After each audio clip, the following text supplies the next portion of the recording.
The Boss Husband. Credit to the author. 1294-1.3H. Ang mga pangalan po na nandito ay galing sa mga name generator.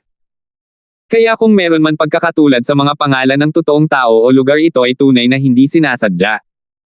Ang kwentong ito ay rated SPJ. Striktong patnubay sa mga walang jowa. Ito ay bawal din sa bata at matatandang walang asawa. Nakakabingyang namamaos na sigaw ni Tony na para bang gustong niyanig ang buong mundo. Ang lumalakas na pakiramdam sa kanyang dibdib na umuungal sa loob ng 10,000 taon ay parang isang agresibong atraso. Matamlay ang simoy ng hangin sa kalangitan, mahahaba ang mga bituin, at sa ilalim ng malawak na kalangitan, madilim ang mga figure ng dalawang lalaki. Sa sandaling ito, ang hindi maipaliwanag na katahimikan ay nagpanginag sa mga tao. Pagkatapos ng mahabang katahimikan, si Justin, na kanina pa walang ekspresyon, ay huminga ng mahabang panahon, ibinaba ang kanyang ulo at tumawa, pagkatapos ay umiling. Siguro hindi nararapat na sabihin ko na isa kang baliw. Hindi ka lang baliw, kundi duwag din. Nang umabot na sa rurok ang kanyang kayabangan, narinig ni Tony ang ganoong tugon, at natuksong hiwalayan si Justin.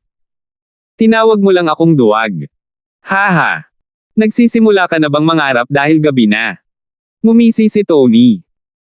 Hindi nagpaliwanag si Justin, ang pulang-pulang Ye-Fire ay muling nag-apoy sa kanyang kamay. Tapusin na natin ito, binigyan kita ng pagkakataong mabuhay, bumabalik ang karma at lahat ng nangyari ngayon ay dapat kong ayusin.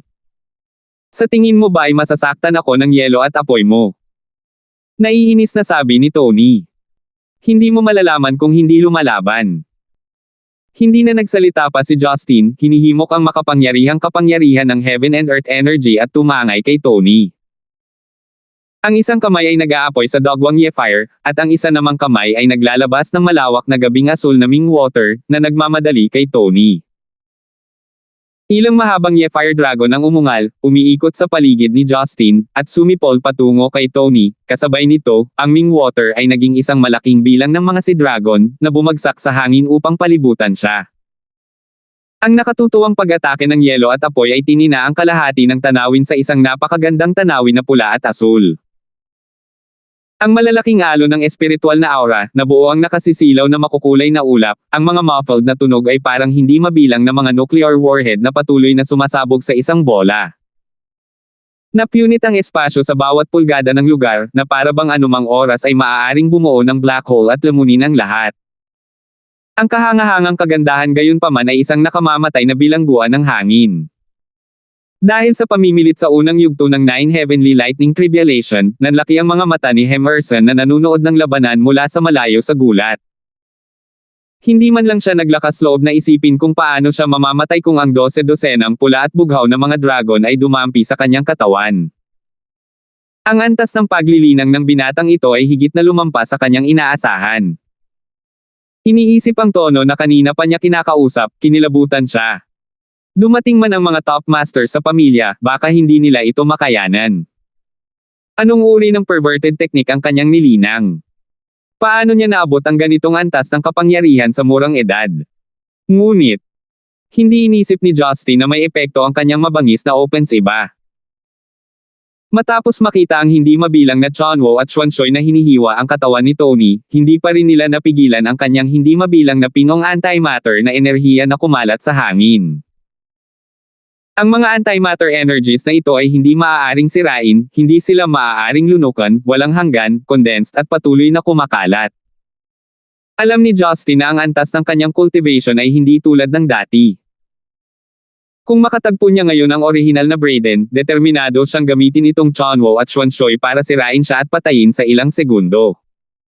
Ngunit si Tony sa kanyang harapan ay hindi natatakot sa kahit na ang pinakamalakas na kapangyarihan sa mundong ito. Malamang dahil hindi siya cultivator, si Ye-Fire, ang Chunwo na lubhang mapanire sa kaluluwa, ay walang epekto kay Tony. Nawala ang apoy, muling namuo ang katawan ni Tony, at muling lumitaw ang katawan ni Lester. Hehe, pagpipilitin sa mahirap na paraan ha, dahil masyado kang nahuhumaling dito, ituturing kitang stepping stone sa pagwawalis sa mundo. Hindi ako mapalagay kung hindi ka papatay. Dahil naubos mo na ang iyong mga pamamaraan, ipapakita ko na sa iyo ang aking tunay na lakas. Kaagad pagkatapos, ang kanyang buong katawan ay naging antimatter energy.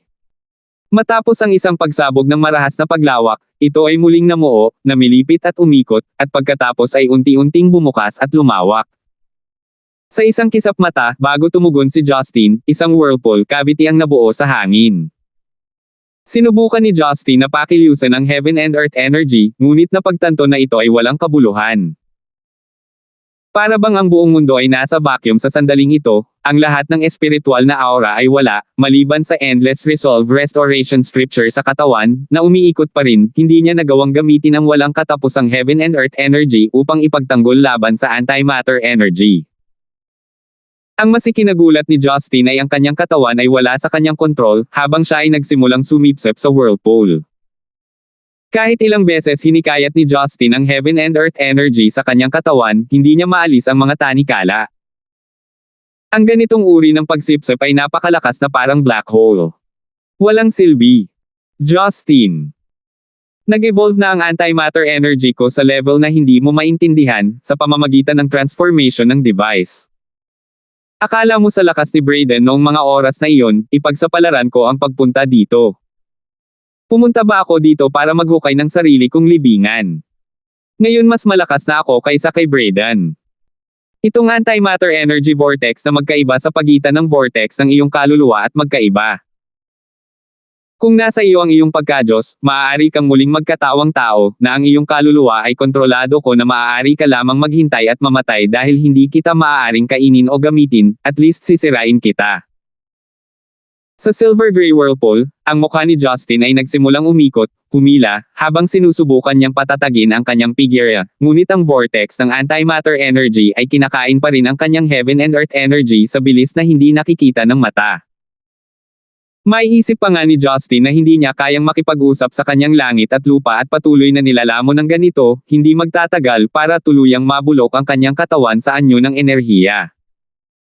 Isang estado ng walang pakiramdam ang nagpagalit kay Justin, ngunit sa parehong oras ay nakaramdam siya ng labis na pagtataka. Minaliit niya siya pagkatapos ng lahat, naisip niya na hanggat hindi niya haharapin ang mga nangungunang master sa ilusyon na kaharian, mayroon siyang ganap na lakas. Ngunit hindi niya inaasahan na si Tony, na nasa unang pagkakataon, ay magiging napakalakas. Kung maipanganak siyang muli sa ganoong paraan, natatakot siya na mas mahirap pang harapin ang Panginoon sa kaharian ng ilusyon. Nang makitang malapit na siyang matapos, nagpumiglas si Justin sa kanyang puso, dapat ba niyang ipatawag muli ang magulong kaldero? Kung mawalan ng kontrol ang halimaw at makontrol ang sarili, kahit sandali lang, alam ng Diyos kung ano ang gagawin nito. Nang ang puso ni Justin ay nakadikit, si Tony, na naging isang enerhiyang katawan, ay tumawa ng malakas. Ang lalaking naramdamang hawak niya ang panalong tiket ay mapanlate na sinabi, "Justin, ang dami mong napanalunan, kaya ano?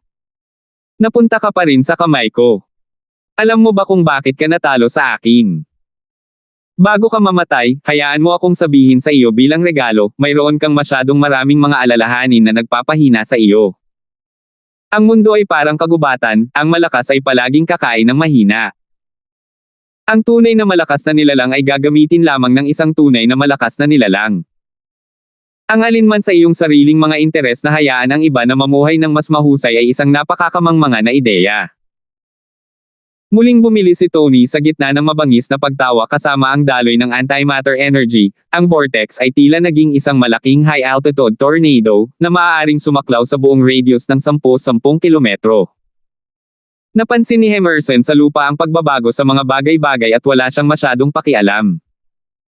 Siya ay naging isang sinag ng puting liwanag at umalis sa eksena kasama si Gilmore. Nag-concentrate si Tony sa pakikitungo kay Justin at hindi sila pinansin. Kung tutuusin, mas madaling habulin ang 2 taong iyon kaysa patayin si Justin. Ang heaven and earth energy na sinusuportahan ng katawan ni Justin ay payat ng payat at unti-unting bumagsak. Nang makitang nasa harapan na niya ang tagumpay, maglulunsad na sana si Tony ng isang wave ng opensa sa dulo, ngunit bigla siyang may napansin. Sa isang kisap mata, isang pares ng malalaking eskarlata na mata ang malabong kumislap mula sa gitna ng whirlpool. Kaagad pagkatapos, isang madilim na kulay abo na maputik na anino ng hayop ang nagbuka ng 2 pares ng matabang pakpak, na gumawa ng nakakabinging dagandong, at nagngangalit mula rito. Ito. Ano ito? Nagulat si Tony, naramdaman na ang kanyang antimatter energy vortex ay hindi kayang ipagpatuloy ang paglunok kay Justin. Sa halip, siya ay naakit ng isang puwersa ng pagsipsip na napakalakas na hindi ito maaaring lamunin, at nagsimulang lumipat patungo sa gitna. Para siyang may hinahabol na halimaw. Sa isang iglap, nagbago ang sitwasyon. Sa halip na habulin ang halimaw, siya ang biktima nito. Ang dagindong ni Justin ay lumabas sa sandaling ito, na sinundan ng kanyang mapupulang mga mata, tulad ng isang Diyos ng impyerno, na may matipunong braso, na may hawak na malaking magulong kaldero na parang burol, nakatayong matatag na parang bundok sa gitna ng whirlpool. Sino ang sinasabi mong hindi qualified? Tanong ni Justin sa rhetorical na boses, lubos na mababa at malamig. 1295. Tila nakita ni Tony na may napakalaking halimaw sa likod ng lalaking ito, gutom na nakatitig sa kanya gamit ang mabangis nitong mga mata, na para bang hindi na ito makapaghintay na lumunin siya. Matapos puwersahang kontrolin ng antimatter energy vortex, pinatatag ni Tony ang kanyang figure, ngunit ang malakas na pagsipsip mula sa higanteng kaldero ay nagpahirap sa kanya sa himpapawid. Damn! Anong klaseng halimaw yan? Nanginginig si Tony, nakaramdam ng hindi mapigil ang gulat. Malinaw niyang nararamdaman na kung siya ay kainin ng halimaw na ito, wala siyang paraan upang mabuhay. Si Justin ay humakbang pasulong at nilapitan siya sa bawat pulgada. Bawat hakbang ay tila tumutuntong sa puso ni Tony, mas mabigat sa bawat hakbang, nababalisa at nagdudulot ng takot sa kanyang puso. Marahil tama ka. Napakaraming kawalang katarungan sa mundong ito. Karapat-dapat kang karamay, karapat-dapat ka sa kalungkutan, at karapat-dapat kang awa. Ngunit, sa aking palagay, lalo kang mapot at katawa-tawa. Ang sabi mo ay isang madungis na opisyal ang Samire sa iyong buhay, kung gayon bakit mo sinubukang maging Gilmore para baguhin ang lahat ng ito? Ang sabi mo ay isang Carmela kung gugustuhin mong maging mahirap ang kanyang buhay, ang sabi mo ay isang babae na si Carmela ang Samire sa buhay mo, kung gayon bakit mo sinubukang maging Gilmore para baguhin ang lahat ng ito? Naiwanan siya. Kung talagang mahal mo siya, bakit hindi mo siya iligtas? Mga dakilang ambisyon, at kahit na ang pagnanais na baguhin ang mundong ito. Sa pagsasabing iyon, wala pang 3 talampakan ang layo ni Justin mula kay Tony. Ang magulong anino ng hayop sa likod ni Justin ay parang isang malaking tsunami, handang lumunin si Tony. Ang boses ni Justin ay parang isang malaking alon, umaalon. Ngunit, hindi ako umaatres, hindi kailanman tinanggihan, hindi kailanman sinubukang itago ang aking kahinaan. Ang pagkukunwari ko. Ang pagiging makasarili ko. Ako si Justin na nakatayo sa harap ng pile na si Tony mula pa noong una, at ako rin si Justin na nakatayo sa harap mo, ang duwag na si Tony. Paano ka? Hindi mo nang ahas gamitin ang iyong tunay na sarili para haraditang lahat ng malupit na mundong ito, sa likod ng lahat ng uri ng mga clown. You are hides iba. Gamit ang iyong mapagkumbaba at nakakaawa na mga pamamaraan, sinusubukang takpan ang iyong baluktot na paniniwala upang aliwin ang iyong sariling kawalan ng kakayahan at kawalang kabuluhan, isang lalaking puno ng kalokohan na nagtatago pa rin sa katawan ng iba hanggang ngayon, isang duwag na hindi nang ahas makita ang mundo, sino ka sa palagay mo para labanan ako? Namumutla ang mukha ni Tony at patuloy na umiling, hindi. Hindi. Hindi ako ganoon. Kalokohan ka. Hindi mahalaga, dahil papatayin kita ngayon. Biglang kumislap ang mga mata ni Justin. Bagamat talamak ang bangis ng magulong kaldero, nasa loob pa rin ito ng kanyang control range. Gamit ang isang malaking kaway ng kanyang kamay, ang magulong kaldero ay bumuka ng malawak ang bibig nito at nagbukas ng nakakabaliw na pagsipsip kay Tony. Kinakain ng magulong hayop na ito ang lahat, kahit na ang enerhiyang antimatter ay ang enerhiya na lumabag sa langit at lupa, hindi nito matatakasan ang kapangyarihan ng kaguluhan, kaya natural, walang paraan para makatakas. Napagtanto ni Tony na hindi maganda ang sitwasyon, at binaliwala ang pagkabalisa at ayaw sa kanyang puso. Pagkatapos ay sinubukan niya ang kanyang makakaya na maglabas ng malaking antimatter energy, na nagpaplanong tumakas sa timog kanluran. Malinaw na ang magulong kaldero ay hindi madaling harapin, sa ilalim ng kontrol ni Justin, muli niyang pinalakas ang tindi ng paglamon. Sa dagandong ng higanteng hayop, ang nagpupumiglas na katawan ni Tony ay nagsimulang humina, at ang pagkapatas ay unti-unting tumagilid patungo kay Justin. Ngunit sa sandaling iyon, naramdaman ni Justin ang kanyang ulo ng marahas na kumirot. Pagkatapos niyang magpakawala ng mahinang sanggal, naramdaman ni Justin ang magulong paniniil, sinusubukang sakupin ang kanyang utak. Hindi sumuko ang kaguluhan, sa sandaling ilabas nito ang malakas na enerhiya, sinubukan nitong samantalahin ang pagkakataong lumaban. Nagmamadaling pinakilos ni Justin ang Endless Resolve Restoration Scripture upang sugpuin ito, ngunit ang sandaling ito ng kapabayaan ang nagbigay kay Tony ng pagkakataon. Bagamat nagtataka si Tony kung paano nagkaroon ng ganoong stall, wala na siya sa intensyon sa pakikipaglaban at gustong tumakbo ng desperadong. Paano siya makakabalik at makapag-isip pa? Pagkatapos ay sinubukan niya ang kanyang makakaya upang ipahiwatig ang kanyang antimatter energy, at ang kanyang matinding pagnanais na mabuhay ay nagpalaya sa kanya sa wakas mula sa mga tanikala ng magulong kaldero. Ngunit nang siya ay mabilis na tumakas, pinatatag ni Justin ang laganap na mabangis na hayop sa kanyang ulo, at muling hinikayat ang kapangyarihan ng kaguluhan. Sa tingin mo saan ka pupunta? Si Justin ay umungal, ang pagbabago ng sinaunang at malamayan na higanteng kaldero, tulad ng isang hood na nanginginig sa kalangitan, ang madugong pattern nito ay kumikislap, bumagsak sa punit-punit na figure ni Tony. Biglaan. Isang sinag ng silver gray na enerhiya ang lumabas sa katawan ni Lester. Ang katawan ng patay na si Lester ay naagnas at napalunok sa sandaling malanghap ito ng magulong kaldero. Sa wakas ay napagtanto ni Tony na may pagkakataon lamang na makatakas ng hindi dala ang katawan at nananatili sa kanyang purong enerhiya na anyo ng katawan, kaya't nagngangalit ang kanyang mga ngipin at sumuko na sakupin ang katawan. Hindi nag-react si Justin sa oras.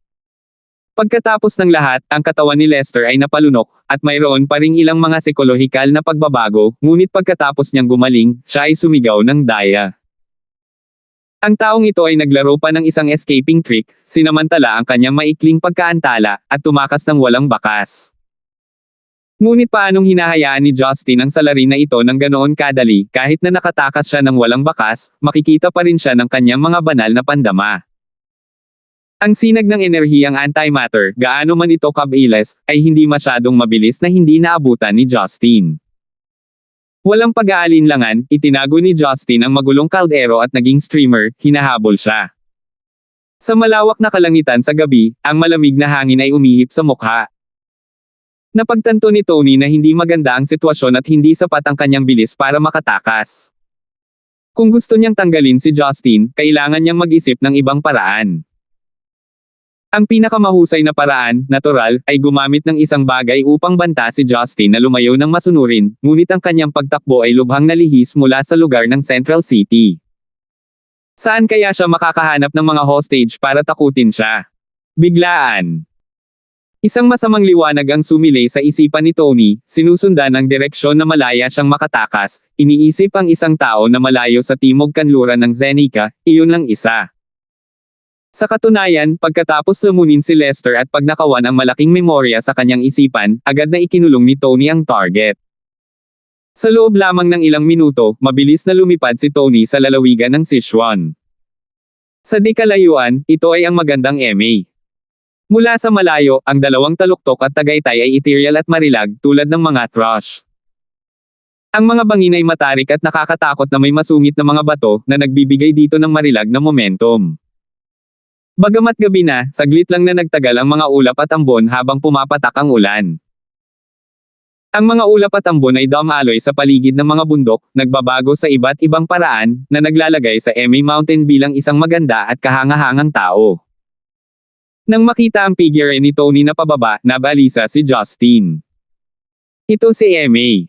Shushan.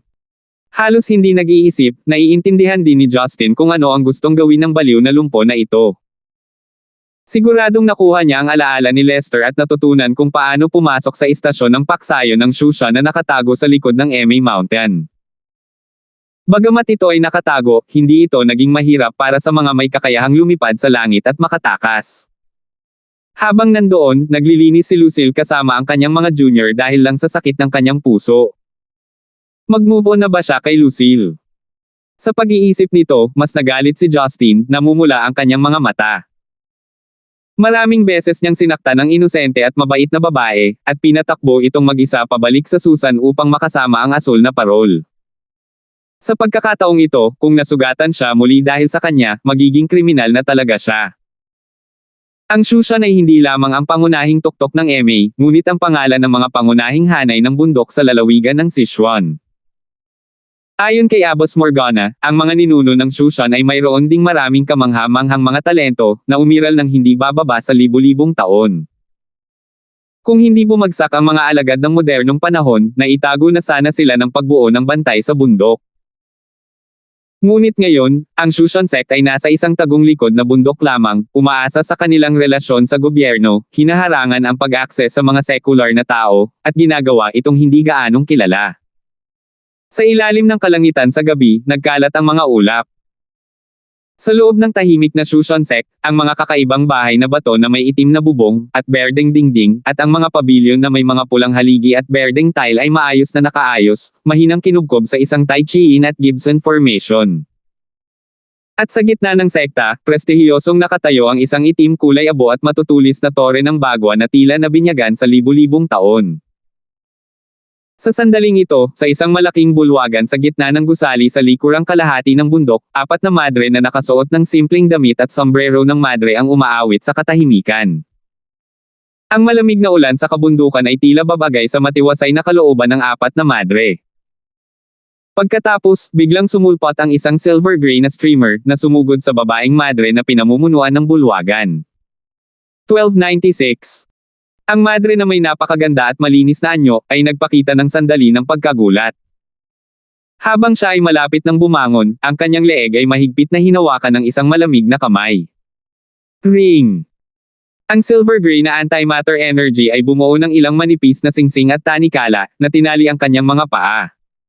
Senior Lucille. Sino ka? Bitawan mo ang senior ko. Tatlo sa mga babaeng disipulo ay mabilis na napatayo sa gulat at napasigaw sa gulat at galit. Nahihiya at galit na galit, tiningnan ni Lucille ang malisyosong tao sa likod niya. Hindi pa niya nakita ang nakakatakot na estranghero na ito saan siya nanggaling. Dahil sa defensive instinct, ginamit niya ang kanyang panloob na enerhiya mula sa Shushan para bumuo ng True Chi Shield, sinusubukang makatakas. Ngunit ang kanyang panloob na enerhiya ay hindi pa umabot sa Golden Core Stage, paano pa niya magagalaw si Tony, lahat ito ay natutunaw sa manipis na hangin. Ang masiki na sindak niya ay may kakaibang puwersang tinatali ang kanyang mga paa, tila naging isda siya sa chopping board na malapit ng katayin. Paano nalaman ng taong ito ang kinaroroonan ng Susan? Ano ang motibo niya sa pagkulong sa kanya? Upang masagot ang mga tanong na ito, ang hitsura ni Justin sa pintuan ng engranding bulwagan ay nababagay kay Lucille. Kuya Gibson. Bagamat sa mga sandaling iyon ay mukhang mabangis at duguan ang lalaki, hindi niya napigilan ang kanyang excitement, saya at emosyon at nagsimula na siyang maiyak. Ang tatlong babaeng disipulo sa bulwagan ay nataranto lahat, walang alam sa kanila ang nangyayari. Bitawan mo siya. Ang iyong mga aksyon ay magdadala lamang sa iyo ng mas miserableng kamatayan. Nang dama po ang tingin ni Justin sa antimatter energy na nagbubuklod sa mga paa ni Lucille, alam niyang hindi siya makakakilos ng padalos-dalos. Hindi may kakaila na tama ang taya ng lokong iyon. Kung may nahuli siyang iba ano ba, kahit na napatay niya ang isang buong lungsod hindi sana sumuko si Justin sa gayong pamimilit. Ngunit dapat itong si Lucille sa lahat ng tao. Bagaman ilang beses na niya itong tinanggihan, kailangan niyang aminin na sa kaibuturan niya ay may malasakit siya rito. May napansin si Tony at napangiti siya habang kinulong ang maselang leeg ni Lucille, sa tingin mo ba ay may pakialam ako? Dahil mamamatay na ako, maaari pa rin siyang bihagan para sa pagkakataong mabuhay. Ang mga babaeng gusto mo. Bago pa makasagot si Justin, hindi na napigilan ni Lucille ang kahihiyan at sumigaw, kalokohan. Sino ka ba? Malinaw na hindi ako. Ang babaeng gusto ni Kuya Gibson. Haha. Miss Lucille? Sa pagkakaalam ko, ang iyong mga tagahanga mula sa iba't ibang panig ng mundo ay naghihintay sa iyong pagbabalik sa trabaho mula sa iyong pahinga, at upang makita kang muli. Ikaw ay isang tanyag na tao, paano mo minamaliit ang iyong sarili? Dapat ay hindi mabilang na mga kabataan na nakikita kang manliligaw ng kanilang mga pangarap. At higit pa, tulad lang ang nasabi ko. Hindi ko pa nabanggit ang salitang pag-ibig, bakit hindi mo nabanggit? Panunuya ni Tony.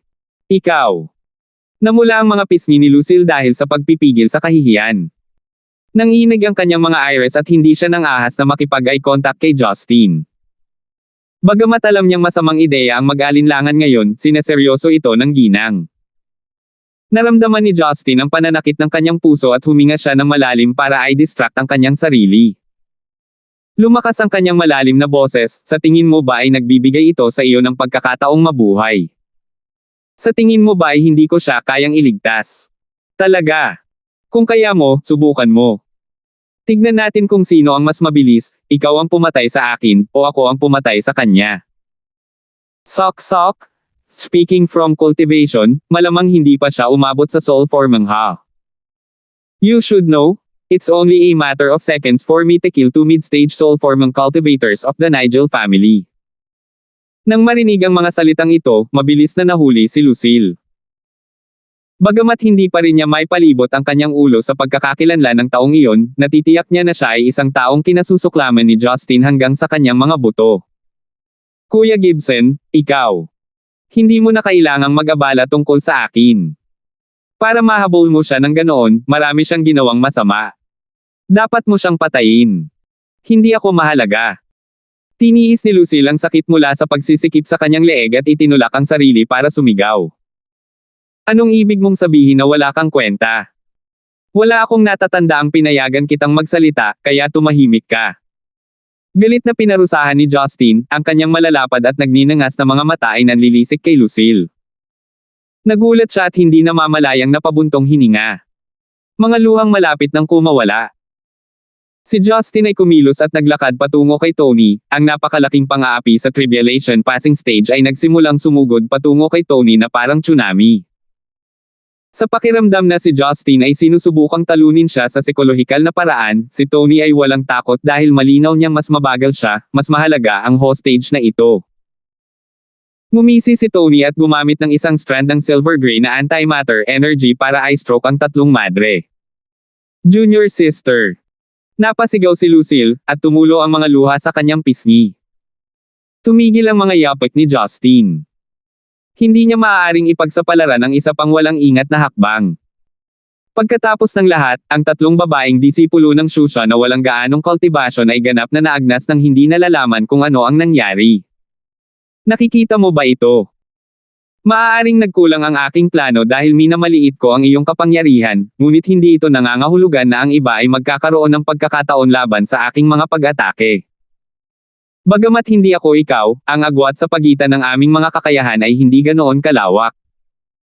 Bago mo kitilin ang aking buhay, hindi mo magagawang patayin ang napakarilag na munting nightingale na ito, panunuyan ni Wen Tao.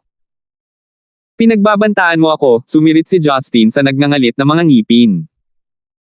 Gayunpaman, dahil sa takot sa kung ano ang gagawin ng loko kay Lucille, maaari lamang niyang bawiin ang kanyang pang-aapi. Lalong natuwa si Tony, so what if I am threatening you? At saka, siguradong ibibilang mo sa akin ang lahat base sa kung ano man ang nangyari sa nakaraan, siguradong mamamatay ako sa paningin mo, bakit ka mag-abala para mabawasan ang dumi? Ano ba ang gusto mo? Ang mga kamao ni Justin ay nabalot ng napakahigpit na bumao ng kanyang mga kuko ng malalim sa laman ng kanyang mga palad.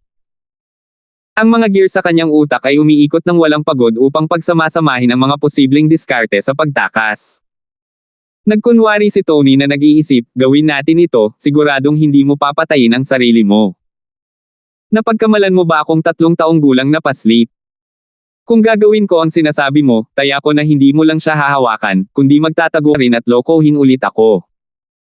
Sino ang nakakaalam, balang araw ay baka saksakin mo pa ako sa likod, malamig na turan ni Justin. So ano?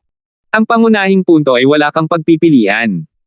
Si Lucille ay nasa aking mga kamay maliban kung wala kang pakialam kung siya ay patay o buhay. Dahil doon, hinigpitin ni Wen Tao ang pagkakahawak sa leeg ni Lucille. Mas maraming luha ang tumulo mula sa pulang mata ni Lucille. Walang tigil na damaloy ang malakristal na patak sa kanyang pisngi, para sa kanyang sarili pati na rin sa kanyang mga juniors. Napahikbi siya. Bigla na lang, isang dash of resolution ang lumipad sa kanyang mga mata. Gumalaw ang kanyang mga labi sa isang mahinang ngiti. Kuya Gibson.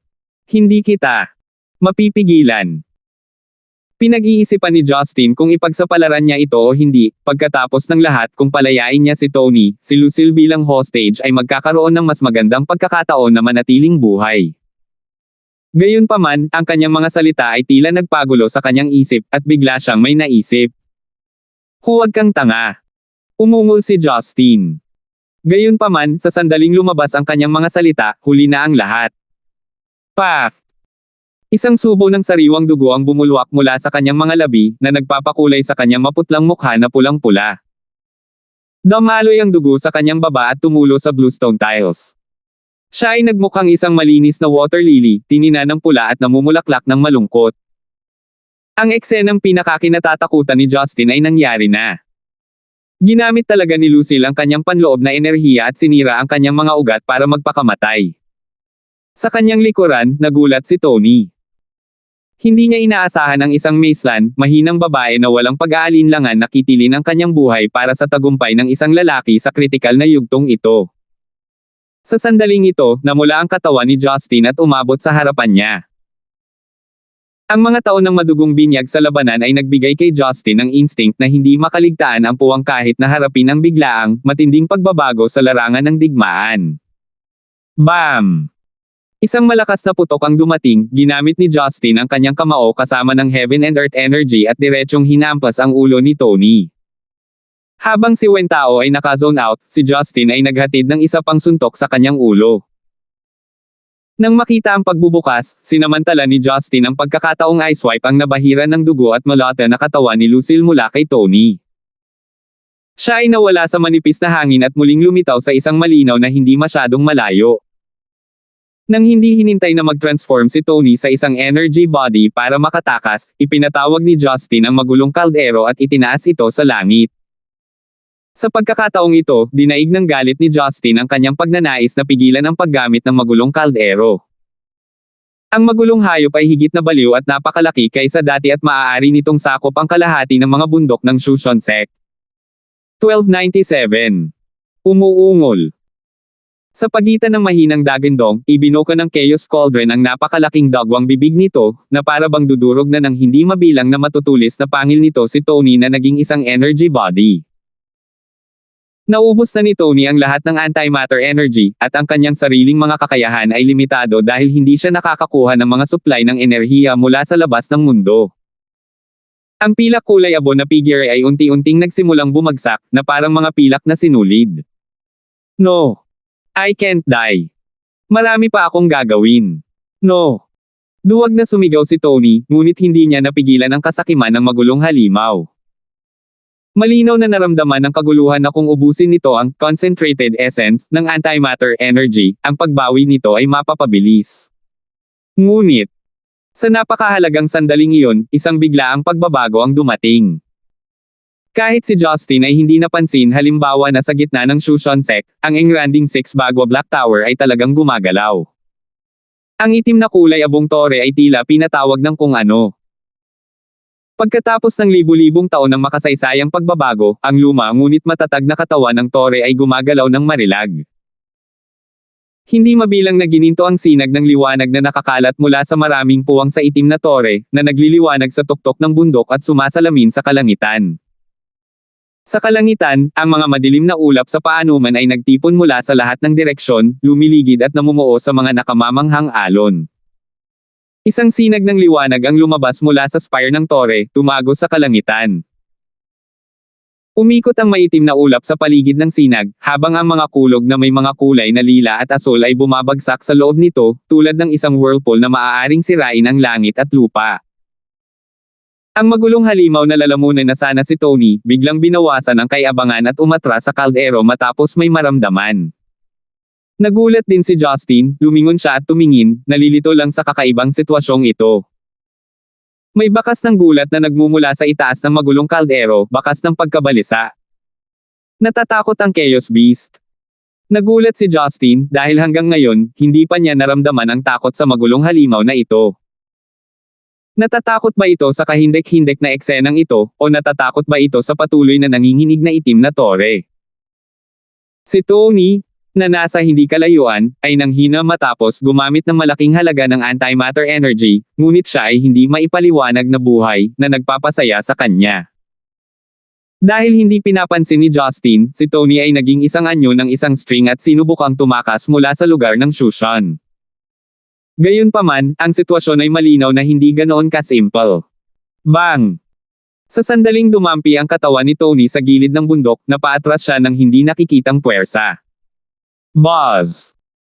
Napapalibutan ng malabog-holilang kulog ang mga bundok ng mga agos ng kuryente, at hindi namamalayang natabunan ng isang pader ang Susan. Ano ba ang nangyayari? Walang pakialam si Justin kung gusto ni Tony na tumakas o ano, mabilis niyang binuhat si Lucille na nakahandusay sa lupa, sa takot na masaktan ang dalaga. Matapos suriin ang kanyang pulso, tila bagaman nabali ang kanyang arteria, sa kabutihang palad, naroon ang panloob na enerhiyang tagapagtanggol ng katawan ni Shushan, na pumipigil sa kanya na mawala ng masyadong maraming dugo sa maikling panahon. Agad na nag-inject si Justin ng ilang heaven and earth energy sa kanyang katawan at ginamit ang makapangyarihang recovery technique ng Endless Resolve Restoration Scripture, para tumulong sa simpleng pag-aayos ng kanyang mga nasirang organ. Pagkatapos ng lahat, ito ay walang masyadong seryoso na hindi niya malutas. Gayunpaman, nawalan siya ng malay dahil sa kanyang kahinaan, at hindi niya moari ang mga pagbabagong nangyayari. Ang natitirang mga alagad sa Susan, kahit na silang lahat ay nagising, walang sinuman sa kanila ang nangahas na lumabas. Ang tanawin sa langit ay nagpasindek sa kanila. Pagkatapos ng ilang beses na pagtatangka ni Tony, nalaman niyang hindi pa rin siya makatakas sa hanay ng Susan, at nasaroon ng loob at hindi mapalagay. Sa sandaling ito, nagsimulang matuklap ang mga patong ng itim na balat mula sa labas ng itim na tore, na nagpapakita ng awkward ngunit simpleng asul-abo na tore sa loob. Maraming komplikadong rune na may magagandang linya ang naka-imprinte sa buong tore. Ang mga rune na ito ay kumikinang na may gininto ang pulang kinang, kumikinang, at ilang mga tunog ng Sanskrit na tila nagmula sa sinaunang panahon ay mahinang maririnig. Sa kalangitan, nagkaroon ng mahinang gininto ang kinang at tila araw kung kailan talaga gabi. Bago pa makapag-react si Justin, ang gininto ang liwanag sa paligid ng misteryosong tore ay naging ilang transparent chain na kasing kapal ng dragon. Ang mga kadena na ito ay kasing bilis ng kidlat, at hinaluan ng malakas na pagsipsip, paikot-ikot patungo sa direksyon ni Justin at Tony. Nang makita ni Justin na paparating na ito para igapos siya, napagtanto niyang hawak pa rin niya si Lucille. Nang ibababa na niya si Lucille, nakaposas na siya sa kadena. Gaano man niya ginamit ang heaven and earth energy para atakehin ang chain, ang kadena ay nanatiling hindi gumagalaw, at lalo pang humigpit. Dahil sa takot na masaktan si Lucille, kinailangan niyang sumuko. Sa katunayan, wala siyang paraan para makapag-isip ng makatwiran at magsuri sa kasalukuyang sitwasyon. Matagal nang alam ng magulong kaldero na hindi ito makakatakas, at masunaring umatras sa kaibuturan ni Justin, pagkatapos ay nanatiling nakatigil.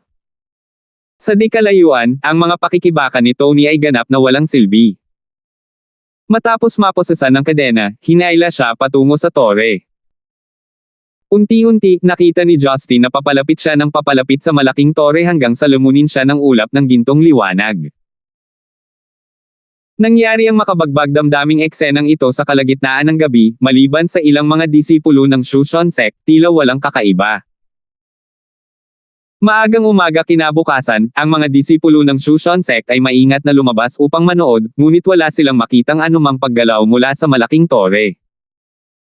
Kailangang ituring ng lahat ang lahat ng nangyari bilang isang supernatural na pangyayari. Ang nakakagulat lang sa sekta ay nawala ang senior sister na si Lucille, kasama ang 3 pang babaeng disipulo. Gayunpaman, sa lahat ng ito, ang mga batang disipulo sa sekta ay walang pagpipilian kundi ipaalam kay Abbas Morgana na nasa malayong lugar sa Central City. Matapos maranasan ang malapanaginip na mga eksena sa gabi, ang mga disipulo ay tumingin sa itim na kulay abo na sinaunang tore na tila hindi pa gumagalaw noon, mahinang nagdulot ng bakas ng hindi maipaliwanag na takot. North Pole? Sa ilalim ng mga takip ng yelo, sa isang espasyo sa ilalim ng lupa, isang bagong-bagong nakatagong lugar ang tumatakbo. Ang isang malaking bilang ng mga kakaibang advanced na intelligent na makina ay sistematikong nag-inspeksyon at kinokontrol ang iba't ibang data. At sa gitna ng napakalaking pang-eksperimentong site ay isang ice-round platform na may earthy yellow halo na umaaligid sa hangin, kumikinang ng mahina. Sa hangin sa itaas ng bilog na mesa, mayroong ilang mga pinhole-like probes, na patuloy na naglalabas ng antimatter energy, na tila nagsasagawa ng isang uri ng proseso ng pagbabalanse. Isang lalaking nakaitim na nakasuot ng itim na damit ang nakahiga sa isang ice bed, mukhang bored habang nakatitig sa isang international satellite television sa di kalayuan. Hindi siya masyadong interesado sa mga produktong ito ng teknolohiya ng tao, ngunit wala siyang pagpipilian. Bukod sa pagkolekta ng impormasyon, maaari lamang siyang manatili sa ilalim ng yelo. Kahit gaano pa siya karebelde, hindi pa rin siya naglakas loob na suwiin ang utos ni Athena. Biglang lumitaw sa gitna ng laboratorio ang isang eleganteng figure na nakasuot ng itim na ghost skirt. Ang itim na roba ay nagmamadaling bumaba sa lupa, at magalang na nagsabing, "Nandito ka na, normal na ang lahat." Unti-unting gumagaling ang puso ni Gaia. Ang mukha ni Athena na mahirap makita, halatang walang emosyon. Walang pakialam niyang sinabi, "Alam ko." Tumawa ng pilit ang itim na roba, hindi alam kung ano ang sasabihin, mabilis siyang nag-compliment, "You really deserve to be the goddess of wisdom. These devices here are way better than the ones from Brayden and Tony. Kung hindi dahil sa busy schedule mo, hindi sila makakapag-sustain ng ganoon katagal." Dahan daw ang humakbang si Athena, naglalakad sa laboratorio, nanunood at mahinahong sinabi, "Ang pagpapabihis sa kanila na gawin ito ng mag-isa ay nagbibigay daan sa kanila na tunay na maunawaan ang mga prinsipyo. Kung ako mismo ang gagawa nito, hindi nila ito magagawang tanggapin." Oo. Maalalahanin ka, nakangiting sabi ng itim na damit at pagkatapos mag-alinlangan saglit, tinanong niya, "Kamahalan, bakit hindi rin namin kinuha ang mga clone na kagamitan sa laboratorio na itinatag niyan? Hindi ba sila nag-isip ng husto para tapusin ito? Wala ba silang silbi?" Habang kinokontrol ang ilang kagamitan, casual na sinabi ni Athena, "Naisipan kong isave ang ilan sa mga clone, para maipasok ng puso ni Gaia ang pagkadyos na natagpuan mula sa buong mundo sa clone sa panahon ng yugto ng pagbawi. Makakatulong ito upang mabuhay muli ang isang grupo ng mga Diyos upang tumulong sa pagbawi ng puso ni Gaia." Ngunit si Brayden, hindi siya isang masunuring tao. Siya ay nag-iisip at nag-aaksaya ng pagkadyos ng lahat ng bagay. "With my plans. But in fact, the plans were just the icing on a cake. As long as it absorbs enough blood from the Titan and have the power of the Overgod, it will definitely enough to revive Gaia's heart." I see. Namulat ang itim na robe ngunit medyo naiinis pa rin. Kung alam niyang hindi naman kailangan, bakit pa siya titig na titig sa mga oras na iyon, halos ilantad na niya ang kanyang panloob na pag-iisip. "Mukhang hindi ka kontento sa diskarte ko?" Tanong ni Athena sa malamig na boses, napalingon siya. Mabilis na umiling ang itim na damit at nakangiting sinabi, "Bakit ako, kamahalan, curious lang ako sa lahat. Akala ko nandito ka nagbabantay, kaya may mga bagay akong ibinahagi sa iyo, pero hindi mo na kailangang malaman ang lahat ng ito." Palihim na nagmura si Black Robe sa kanyang puso, maput nga ang ugali ng babaeng ito, kung hindi dahil sa lakas nito, gusto na niya itong punitin ng buhay. Ngunit sa panlabas, siya ay ngumiti at maingat na sinabi, "Kamahalan, ako ay nag-aalala tungkol sa isang bagay, mangyaring bigyan ako ng ilang payo." "Magsalita ka. Alam ni Tony ang presensya mo, at siguradong mahulaan niya na mayroon tayong lihim na base sa North Pole. Kaharap na niya ngayon si Justin, kung ito ay malik kay Justin, magkakaproblema ba tayo?" Nag-aalala si Black Robe. Bahagyang tumawa si Athena at mapaglarong sinabi, "Malika, hindi niya alam na nag-e-exist ako." "Ano? Anong ibig sabihin nito?" Nagtaka si Black Robe, hindi ba niya nakuha ang biochip mula kay Brayden? Tama, ngunit hindi siya ang orihinal na Brayden, kaya't hindi niya ganap na maitanim ang biochip na idinisenyo para sa clone sa kanyang sariling utak. Ang biochip mula kay Brayden ay may mga biological genetic code. Ang magagawa ni Tony ay gumamit ng mga computer upang kunin ang theoretical na impormasyon na maaaring i-digitize mula sa chip. Bagamat ito ay sapat na upang makayanan ang kanyang patuloy na pag-unlad ng siyentipikong pag-unlad sa Brayden. At emosyonal na impormasyon mula kay Brayden dahil ang impormasyong iyon ay hindi maaaring itanim sa data. Natigilan sandali si Blackrobe, nag-overthink siya kung tutuusin. Naisip na ng babaeng ito ang tungkol dito at nag-aalala siya na biglang sumulpot si Justin at hindi niya ito kakayanin. Nagpatuloy si Athena, kung ikukumpara sa teknik ni Brayden, ginagamit ni Tony ang nabagong antimatter energy para ibahin ang sarili sa isang energy body, at pagkatapos ay nilalamon niya ang mga tao para maabot ang mas mataas na level. Nang nilamon niya si Lester, nakakuha siya ng impormasyon tungkol sa mga alaala at damdamin ni Lester. Ito ang dahilan kung bakit siya umunlad ng higit pa sa siyentipikong pananaliksik ni Brayden. Oy! Medyo matalino ang maliit na pile na iyon, ngunit pagkatapos malantad ang insidente mula sa Central City, natatakot akong kainin siya ng magulong kaldero ni Justin, masayang ngumiti si Blackrobe. Lumingon si Athena, nakatingin sa puso ni Gaia na lalong nagiging masigla. Ang kanyang itim na damit ay bahagyang sumayaw, na nagpapakita ng isang makabuluhang ngiti. Bagamat hindi niya makita ng malinaw ang mukha nito, apektado rin si Blackrobe dito. Naakit sa makapidyo hiningang tanawin, napatulala siya. 1298. No. No. Honey, you can't do this. No. Sa dilim, sumigaw si Marian at nagising mula sa kanyang pagtulog. Matapos umupo sa kama, hindi sinasadyang hinawakan ni Marian ang kanyang maselang pisngi. May malamig na pawis na tumutulo sa kanyang mukha, at ang kanyang katawan ay basang-basa sa pawis. Panaginip pala. Buti na lang. Nakahinga ng maluwag si Marian at tumangala. Pagtingin sa wall clock sa kwarto, halos alas 5 na ng umaga. Paglingon niya sa magkabilang gilid ng kama, hindi pa rin bumabalik si Justin at wala itong laman.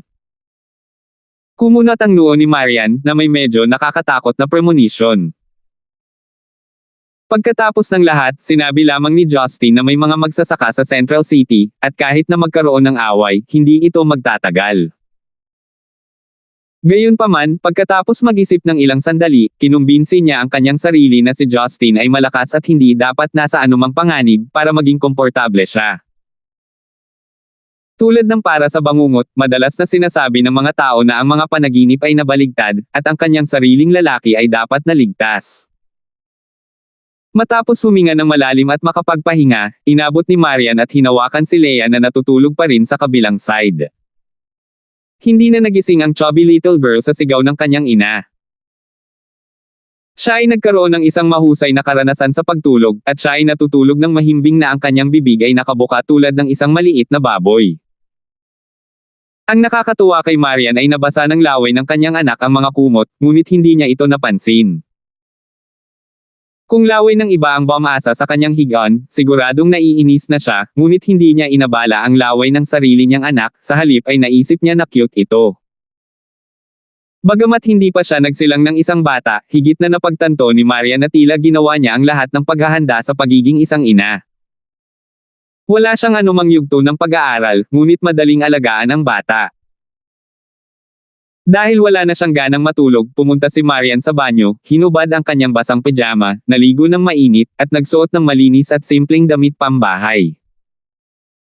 Dati-rati, isa sa alang-alang niya ang lagay ng panahon bago magbihis, ngunit pagkatapos ng paglilinang, ang kanyang dress code ay naging mas casual. Dahil maaga pa, at hindi pa bumabangon ang iba pang pamilya Gibson, pumunta siya sa kanyang laptop at in-access ang sistema ng pamamahala ng Yellow International. Ginamit niya ang kanyang pinakamataas na awtoridad upang maghanap sa data ng pagpapatakbo ng mga pangunahing sangay sa buong mundo. Bagamat sinabi na si Malcolm ay binigyan ng posisyon ng CEO, si Marian ay palaging nakasanayan na hindi sumuko sa lahat, at ang Athena team na kanyang binuo ay eksklusibo pa rin niyang pinamamahalaan. Ang tungkulin ng grupong ito ngayon ay higit na katulad ng sa CIA, regular na nangangalap ng lahat ng mahalaga at confidential na impormasyon ng mga sangay ng Yellow, na hindi man lang ganap na naa-access ni Malcolm. Pagkatapos ng lahat, ito ang pinakamahalagang pamana na iniwan ng matandang Pangulo. Ayaw ni Marian na magkaroon ng anumang problema si Yellow pagkatapos niyang magbitiw. Gayunpaman, hindi makikipag-usap si Marian kay Malcolm tungkol sa anumang maliliit na depekto, maliban kung siya ay nabibigatan. Gayunpaman, kung ito ay isang madiskarteng isyu na napunta sa maling direksyon, hindi siya tatahimik. Matapos basahin ang karamihan sa mga dokumento, maliwanag na ang langit, at nagsimulang maging abala ang mga tao sa bahay. Nakita ni Maria na gabi na, kaya pagkatapos patayin ang computer, pumunta siya sa kama at binuhat si Leia. Walang kamalay-malay na niyakap ni Leia ang kanyang ina na parang koala, natulala pa rin. Munting tamad na baboy, may laway ka sa iyong sarili, nakakahiya, dadalhin ka ni mommy sa shower, nakangiting sabi ni Marian.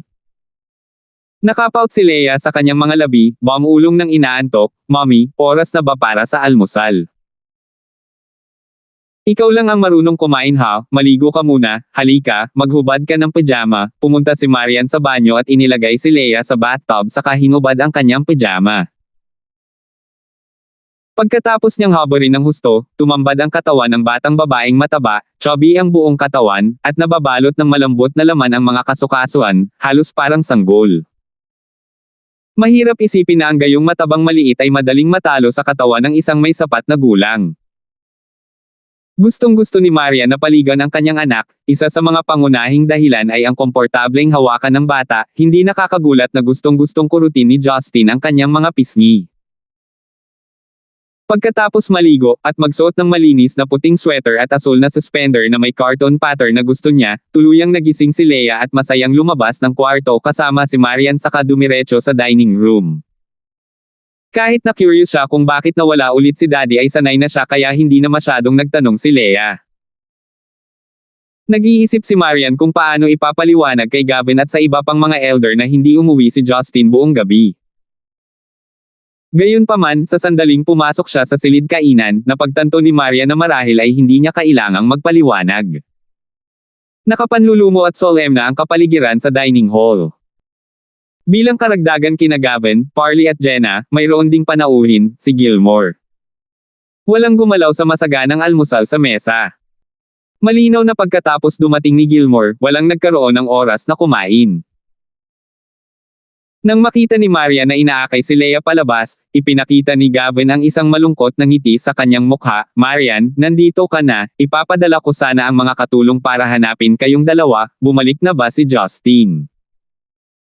Naramdaman ni Maria na ang mga mata ni Gilmore ay puno ng kabaitan, ngunit palagi itong kakaiba at kakaiba. Hindi ko siya nakita kaninang umaga, at wala na siya pagkatapos niyang lumabas kagabi. Paano mo nalaman, Lolo? Nagtataka na tanong ni Marian. Dumating si Premier Nigel at sinabing kagabi, malapit sa Liyuan Tea House, may isang rebeldeng nagmula sa panig ni Brayden na gustong pumatay sa kanya.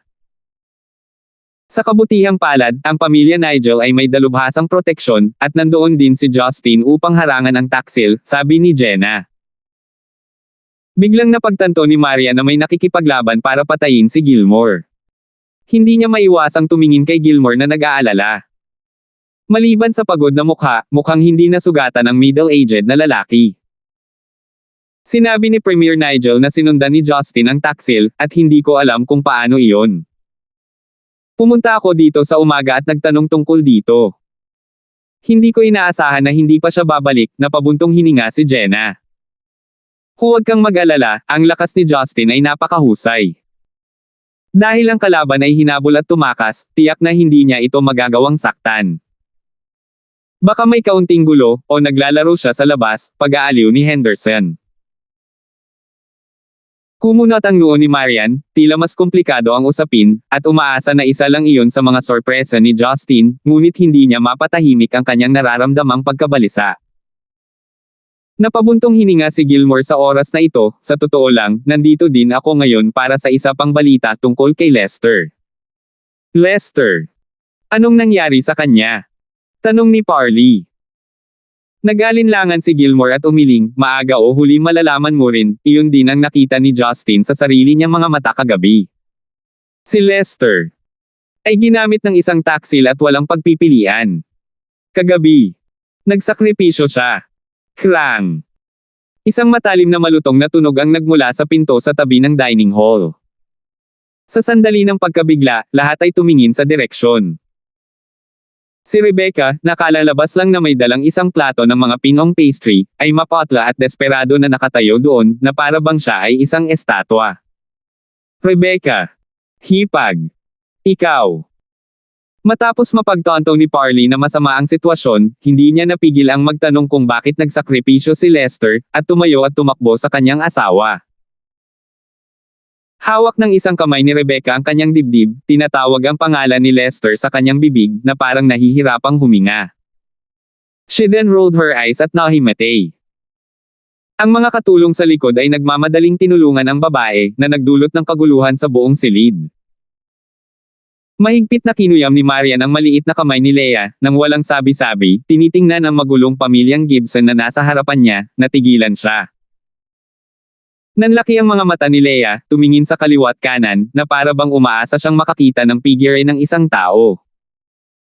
Makalipas ang ilang oras, mula sa dilim, may dahan-daang nagmulat ng mga mata. Sa mga puwang sa pagitan ng mga sanga ng masukal na kagubatan, makikita ang kalangitan, isang bughaw at dalisay na kalangitan na may malabong puting ulap. Sa aking tenga, may banayad na simoy ng hangin at naamoy ko ang halimuyak ng damo at lupa. Nakaramdam pa rin si Lucille ng kaunting kirot sa kanyang dibdib, at ang kanyang paghinga ay medyo hindi stable, ngunit ang tanawin sa kanyang harapan ay sinubukan niyang umupo sa pagkagulat. Gising ka na ba? Masakit pa ba? Isang pamilyar na boses ang narinig mula sa gilid. Nanginginig ang maselang katawan ni Lucille, lumingon siya at nakita si Justin na nag-iisa, nakasandal sa ilalim ng matayog na higanteng puno na hindi bababa sa 60 hanggang 70 metro ang taas, nakatingin sa kanya ng nakangiti. Kapatid. Kapatid na Gibson. Walang kamalay-malay na hinaplos ni Lucille ang kanyang puso, ang kanyang art area ay dapat ay nabasag mag-isa, ngunit ngayon kahit na ang true chi sa kanyang katawan ay medyo mahina, siya ay gumaling. Dahil alam niyang iniligtas ni Justin ang sarili, natuwa siya at nagpapasalamat. Tumingin siya sa makakapal na sinaunang kakahuyan sa paligid niya at nagtanong, Kuya Gibson, nasaan na tayo? 1299. Sa gulat ni Lucille, direktang umiling si Justin. Hindi ko alam, naalala ko lang na tinalian kami ng kadena ng tore sa gitna ng Shushan sect mo at sinipsip kami. Ang kapangyarihan ay misteryoso, napakalakas kaya hindi ko mapigilan. At kahit papaano nahulog kami dito sa isang kisap mata. Dahil nasugatan ka, pinagaling kita ng kaunti at hinintay na magising ka para pag-usapan kung ano ang gagawin. Ibig mong sabihin. Ang Demon Lock Tower ng ating Shushan sect. Kumurap si Lucille at nagtanong. Agad na umangat ang espiritu ni Justin at tuwang-tuwang sinabi niya, Lucille, alam mo ba ang pinagmulan ng tore? Tinatawag ba itong Demon Lock Tower? Kung gayon alam mo ba kung ano ang nangyayari? Kaagad na ikinaway ni Lucille ang kanyang kamay at walang sabi-sabi, hindi. Bata pa lamang ako, at narinig ko mula sa aking lola na ang tore na ito ay may mahabang kasaysayan, at walang eksaktong record sa mga sinaunang aklat ng Susan. Sinasabing ito ay tinatawag na Demon Lock Tower, ngunit kakaunti ang mga tao sa sekta ang nakarinig ng pangalan. Palagi naming itinuturing itong relic ng mga patriarka at kung bakit hindi kami nakakaalam ng mga patriarka. Kahit ano. Nanlumo sandali si Justin, at ngumiti ng mapait, mukhang nagkakaproblema tayo noon, nakakagulat na malaki ang lugar na ito, ngunit puno ito ng mga kakaibang bagay. Anong mali? Lumhinga-linga si Lucille, tumayo at nagsabi, sa palagay ko ay walang espesyal, maliban sa mga punong ito na tila napakaluma na. Napakaganda ng tanawin dito. Tinapik ni Justin ang kanyang noo, ang dalaga ay talagang napurol, silly girl, hindi mo ba naisip ito ay kakaiba, kung talagang pumasok tayo sa isang tore, paano ang espasyo sa tore ay napakalaki? Bakit may langit? Saan nanggaling ang mga puno? Ito ay mas katulad ng isang malawak na virgin na kagubatan. Kasya ang 100 milyon ng Shushan. Gaano kalaki ang tore para magkasya sa ganoong kalaking lugar lumipad sa lalong madaling panahon, dahil sa pagkaubos ng tunay na kakanyahan sa katawan, kailangan kong madalas na huminto upang mabawi ang aking panloob na enerhiya, at kailangan kong uminom ng maraming elixir. Kung hindi, magtatagal bago ako tuluyang makarecover. Pagkatapos ay naunawaan ito ni Lucille, ngunit hindi siya masyadong kinakabahan at nag-aalala, ngumiti siya at sinabing, okay lang, maglalakad lang tayo, at lagi tayong makakahanap ng ilang mga pahiwatig upang lumabas. Talagang optimistic ka, dapat ba kitang tawaging slow or happy-go-lucky? Walang magawa si Justin. Kumurap si Lucille, Kuya Gibson, nagmamadali ka ba? Siyempre, kung nandito tayo, alam ng Diyos kung ano ang nangyayari sa labas, mag-aalala ang kapatid mo at ang iba pa, nag-aalalang sabi ni Justin. Medyo nahihiya ang ipinakita ng dalaga, ay. Kasalanan ko, hinihila kita pababa, Kuya Gibson. Saka, bilasan natin, kung hindi mag-aalala si ate at ang iba. Nagtataka si Justin, Lucille, hindi ka ba talaga nag-aalala? Kung hindi ka mahanap ng lola mo, siguradong mag-aalala siya. Namula si Lucille at nag-igting ang kanyang mga ngipin, alam kong mali, ngunit nakita ko si Kuya Gibson at sobrang saya ko. Sa sinabi nito, kahit siya ay hindi makapaniwala na sasabihin niya ang ganoong bagay, at halos dumampi na ang baba niya sa dibdib niya. Ang isang batang babae na nakasuot ng madre na may napakahiyang mukha ay mukhang talagang kaibig-ibig. Medyo komplikadong tiningnan ni Justin ang babae. Paanong hindi niya maramdaman ang pagmamahal sa mga salita, hindi niya maiwasang maawa, at bumauntong hininga, tingnan mo, bakit ang tanga mo, kahit gusto mong gambolain ang pailay na lalaking iyon sa kapeiton, hindi mo dapat ginawang biro ang iyong sariling puso. Kung hindi dahil sa mabilis kong gamutin ang iyong mga sugat, nakikipagkite ka na sa hari ng impyerno. Well, magpapansin ako sa susunod. Next time. Nagtaas ng boses si Justin. Mariing umiling si Lucille at tumingin kay Justin ng mariin. Lumapit si Justin at itinuro ang isang daliri sa noo ni Lucille, lalo ka talagang nagiging tanga kapag tinitigan kita, hindi ka takataka na hindi ka kamag-anak sa kapatid mo. Sa nakikita mong mukha kang tanga, dapat alam kong hindi ka kamag-anak. Hindi masaya si Lucille sa puntong iyon dahil naramdaman niyang minamaliit siya ng taong gusto niya, at sinabing, hindi, sabi ng lola ko na mayroon akong magandang talento sa paglilinang at isang mahusay na pangunawa. Sige, mga salita lang okay. Ngayon na halos gumaling ka na, bilasan na natin. Hindi kita dadalhin para lumipad, para hindi masyadong ubusin ang cultivation base para maiwasan ang kakulangan ng true yuan sa katawan kung tayo ay nasa panganib, nakangiting sabi ni Justin. Napangiti si Lucille at tumango ng mariin, oo. Bagamat pinadali ng casual na pakikipag-chat ang kapaligiran, talagang walang tiwala si Justin. Nakakadismaya dahil hindi niya alam kung nasaan sila, at kung paano lalabas. Halatang walang pakialam si Lucille sa sitwasyon at sinundan siya ng masunurin, panapanahong sumilip, na para bang habang nasa tabi niya si Justin, walang ibang mahalaga. Bago nila namalayan, 3 araw na ang lumipas. Sa panahong ito, natuklasan ni Justin na ang lugar na ito ay dapat na lupa. Pagkatapos ng lahat, nariyan ang araw, buwan at mga bituin. Gayunpaman, nang gusto niyang lumipad sa isang mataas na lugar, nalaman niyang mayroong isang malakas na hadlang sa kalangitan na humaharang dito, na karaniwang isang saradong espasyo. Ang higanteng punong ito na matayog na birhen na kagubatan ay tila napakalaki at walang hangganan, at ito ay desyerto. Buti na lang at maraming mabangis na hayop at ibon dito. Bagamat karamihan sa mga species ay may kakaibang hitsura, hindi katulad ng mga species na nakikita sa ligaw sa labas, ngunit maaari pa rin silang maging pagkain para sa Lucille. Bagamat hindi nag-aral si Justin, marami siyang nabasang libro na may malakas na memorya. Siya ay may lubos na maraming pangunawa sa natural na biolohikal na kasaysayan. Mula sa pananaw ni Justin, ang mga hayop sa lugar na ito ay may isang tiyak na koneksyon sa maraming sinaunang nilalang at napanatili ang isang malaking bilang ng mga paleontological na katangian, ngunit hindi ang mga sinaunang nilalang ang nakipag-ugnayan sa sibilisasyon ng tao. Sa madaling salita, ang hitsura ng mga nilalang na ito ay malamang na mas maaga kaysa sa biological timeline na na-explore ng mga tao. Maging ang mga halaman sa lugar na ito ay napakalaki, at walang gaanong halaman na makikilala niya. Nang makita ni Justin ang isang malaking, punong bakal, na may mga sanga ng columnar, malalaking mabalahibong dahon, at maraming spore ang nakalantad, nagulat siya at napabuka ang kanyang bibig. Pinagmasdan ni Lucille si Justin na huminto at tulalang tumitig sa puno, hindi naiwasang magtanong, Kuya Gibson, ano ang problema sa punong ito? Sa tingin ko baka pumasok tayo sa isang liblib na lugar, mapait na ngumiti si Justin. Naguguluhan si Lucille. Naramdaman na lang niya na kakaiba ang mga halaman at hayop dito. Sinabi ni Justin na maaaring ito ay isang sinaunang nilalang, at iyon nga, hindi niya naramdaman na ito ay espesyal. Alam ni Justin na wala siyang background, kaya kinailangan niyang magpaliwanag, natitiyak kung ang puno sa harap ko ay isang halaman ng pamilyang Cycadaceae na napatunayang wala na sa mundo. Naniniwala ang mga siyentipiko na ang ganitong uri ng paksa ng halaman ay itinuring na extinct sa pagtatapos ng Cretaceous period na 60 milyong taon na ang nakalilipas. Bagamat hindi ko akalain na ang mga halaman sa lugar na ito ay tulad ng Cretaceous.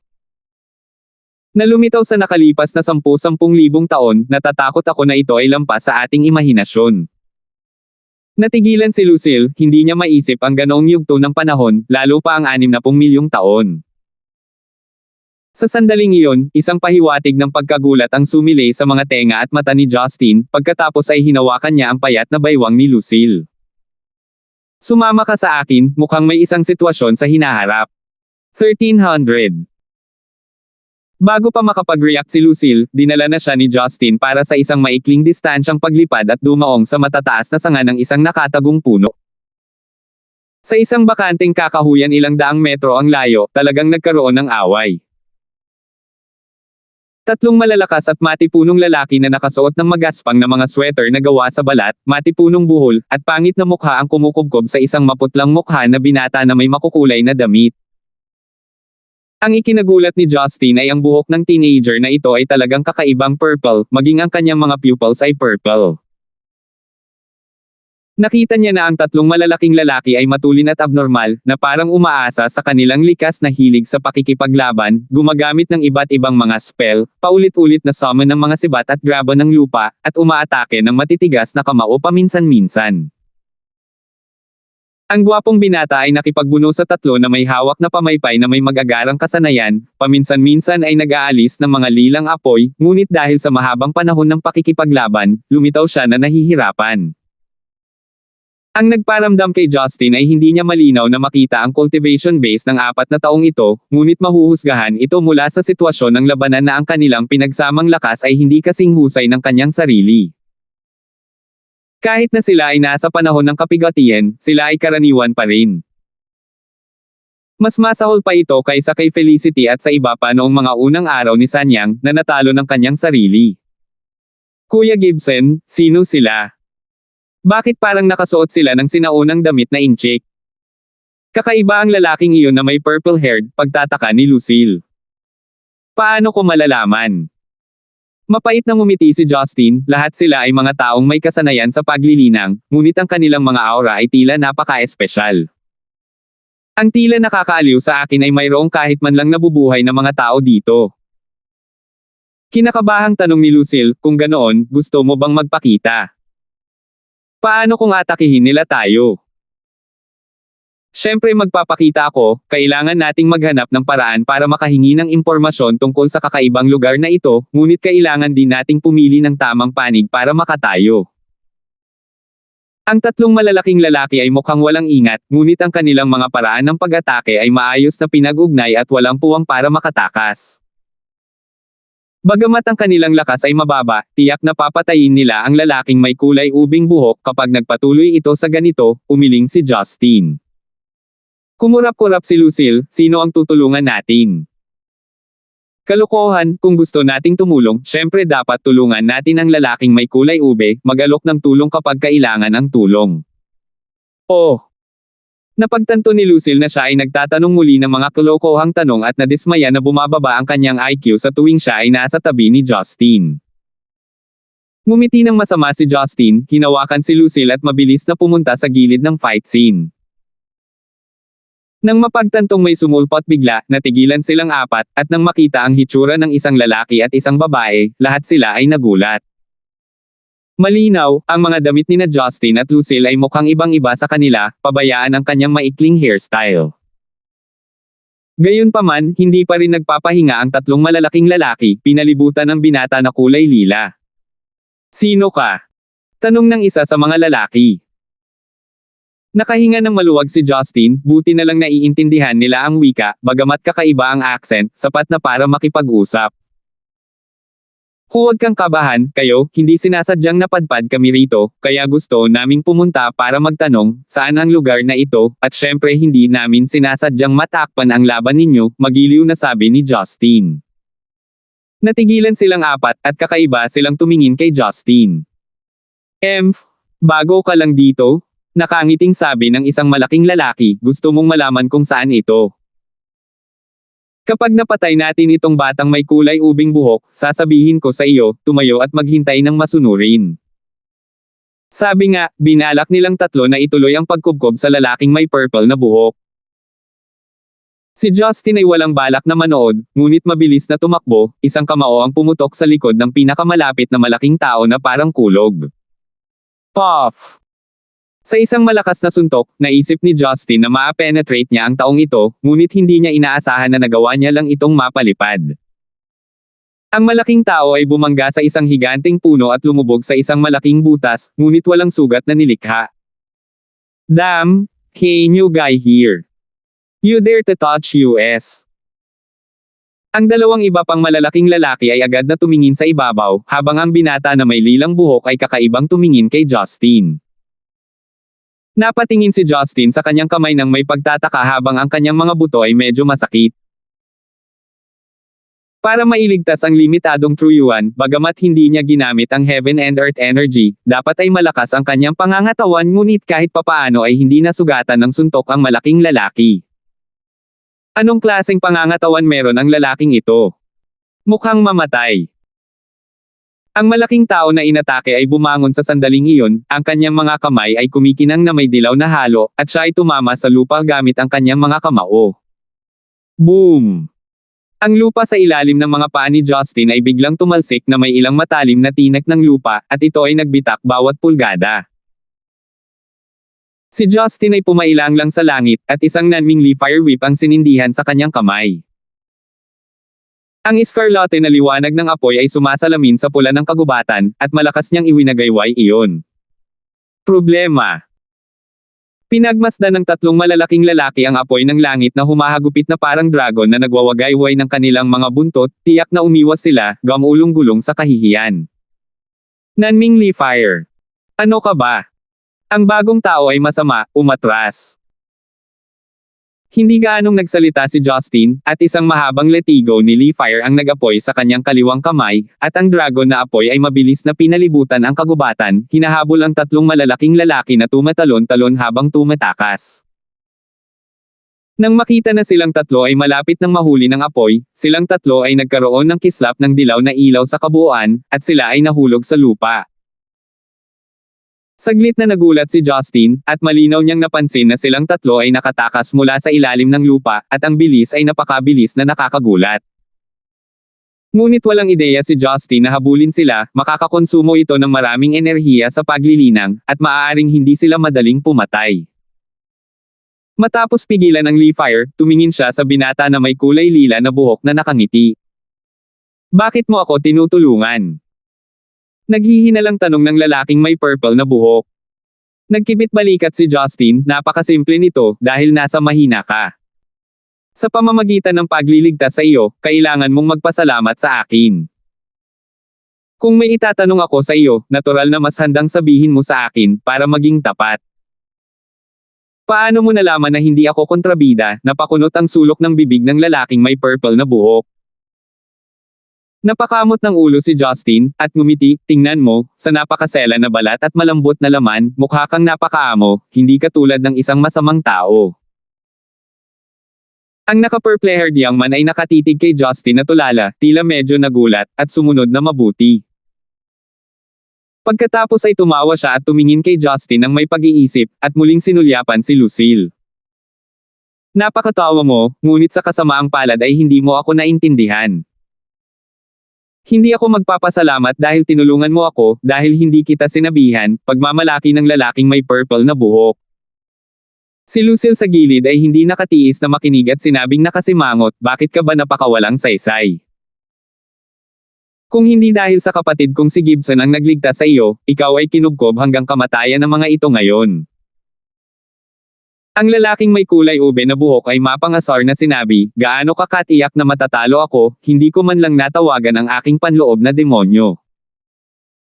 Ang tatlong magkakapatid sa kabundukan ay nasa ikalimang baitang pa lamang at hindi ako ganoon kaina. Puno ng pag-aalinlangan si Justin, anong klaseng demonyo ang nasa loob, ikalimang baitang. Ang taong ito ay talagang mahirap kausapin, hindi pa banggitin ang daldal niya tungkol sa mga bagay na hindi niya naiintindihan. Kailangan kong magmadali ngayon, magayos na kayo, ngini siya ng lalaking may purple na buhok, at aalis na sana. Nang makitang aalis na ang dude, walang magawang umiling si Justin, talagang may ugali siya ha, kaya wala akong choice. Iyon ay sinabi, ang figure ni Justin ay biglang kumislap, na hamarang sa daan ng lalaking may purple na buhok. Bakit, gusto mo ba akong awayin? Napangiti ng matalim ang lalaking may purple na buhok, hoy new guy, I should warn you, nataman mo lang ang tatlong idiot na yan, at na-provoke mo na ang may-ari ng lugar na ito. If you dare to provoke me again it will irritate another person which you can't afford to have. I advise you to find a place to hide fast, otherwise you would be die on one obliterally. Napabuntong hininga si Justin, akala ko kaya mo akong patayin, lumalabas na peke ka lang. Pagkatapos, bago makapag-react ang lalaking may purple na buhok, iniunat ni Justin ang kanyang kamay patungo sa lalaki. Hamph! Ang natitiklop na pamaypay sa kamay ng lalaki ay itinaas, at nag-alab ang isang lilang apoy, na nag-aapoy patungo sa palad ni Justin. Ngunit nang hawakan nito si Justin, nagkaroon lamang ng malakas na putok, nang walang anumang pagtutol. Sa pagkamangha, ang lalaki ay nasakal na ng malabakal na kamay ni Justin. Sa wakas ay nagdilim ang kutis ni Justin sa sandaling ito, at malamig niyang sinabi, naiinis ako kapag may nananakot sa akin. Bagamat hindi ko alam kung nasaan ako ngayon, hindi ako natatakot sa sinuman. Mas mabuting sabihin mo sa akin ng masunurin, ano ang lugar na ito, sino ka? Sabihin mo sa akin kung gaano mo kakilala, kung hindi, papatayin kita, at patuloy na magtanong sa iba. Ang mga pupil ng purple-haired na lalaki ay tila nasusunog sa lilang apoy, naglakas loob kang banta sa akin. Ang bagong dating. Ipapakita ko sa iyo kung gaano kalakas ang aking panloob na demonyo. Isang agos ng itim na truyuan ang bumangon na parang usok, na nagmumula sa buong katawan ng lalaking may kulay ubing buhok, tulad ng mga solidong sangkap. Dahil sa madilim at madilim na kapaligirang ito, nabalisa ang puso ni Justin, na para bang hindi mabilang na mga negatibong emosyon ang mag-aapoy sa sandaling ito. Unti-unti, nabuo ang isang figure na parang demonyo sa likod ng lalaki, na may eskarlate na mga mata, na nakatingin kay Justin ng mahigpit. Salamat po at sinamahan ninyo ako, ingat lagi mga master.